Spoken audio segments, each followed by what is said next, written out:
নমস্কাৰ, অংকুৰিত অসম চাই থকাৰ বাবে ধন্যবাদ। 100 বছৰীয়া পৰম্পৰাৰে কুটিৰ শিল্প জীয়াই ৰখা এখন গাঁও। গাঁওখনত প্ৰতিদিনে কণমানি শিশুৰ পৰা বৃদ্ধ-বৃদ্ধাই ব্যস্ত থাকে বাঁহ-বেতৰ কামত।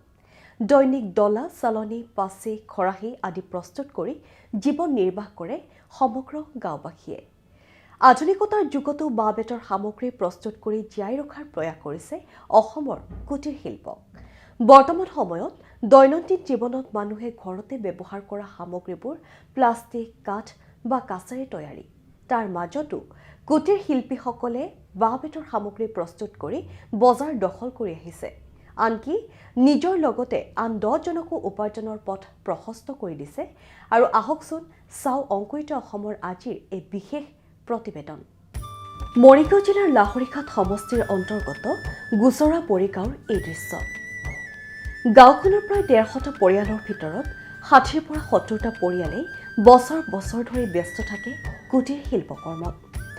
আৰ্থিকভাৱে পিছপৰা গাঁওখনত যুগ যুগ ধৰি চলি আহিছে বাঁহ-বেতৰ দ্বাৰা ডলা, চালনী, পাচি, খৰাহী, ঢাৰি, বিচনী, পল, জাকৈ, খালৈ আদি বিভিন্ন সামগ্ৰী নিৰ্মাণ কাৰ্য। পূৰ্বপুৰুষৰ পৰম্পৰা জীয়াই ৰাখিছে গাঁওখনৰ এইসকল পুৰুষ-মহিলাকে ধৰি কণ কণ শিশুৱে।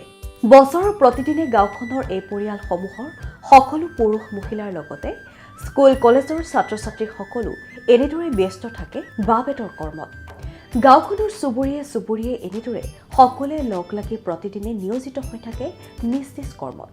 বৰ্তমান সময়ত বিভিন্ন প্ৰত্যাহ্বানৰ মাজেৰেও এই পৰিয়ালসমূহে জীয়াই ৰাখিছে গাঁওখনৰ কুটিৰ শিল্পৰ 100 বছৰীয়া পৰম্পৰা। উল্লেখযোগ্য যে চৰকাৰে বিভিন্ন অভিলাষী আঁচনি ৰূপায়ণ কৰিলেও আজিলৈকে গাঁওখনৰ এইসকল পৰিয়ালক কোনো ক্ষুদ্ৰ উদ্যোগমুখী আঁচনিয়ে ঢুকি পোৱা নাই, যাৰ বাবে কুটিৰ শিল্প ৰক্ষাৰ নামত এতিয়া গাঁওখনৰ এইসকল লোকে আৰ্থিক অনাটনৰ মাজেৰে জীৱন নিৰ্বাহ কৰিবলগীয়া হৈছে। লাহৰীঘাটৰ পৰা বিষ্ণু ডেকা ৰিপৰ্ট, অংকুৰিত অসম।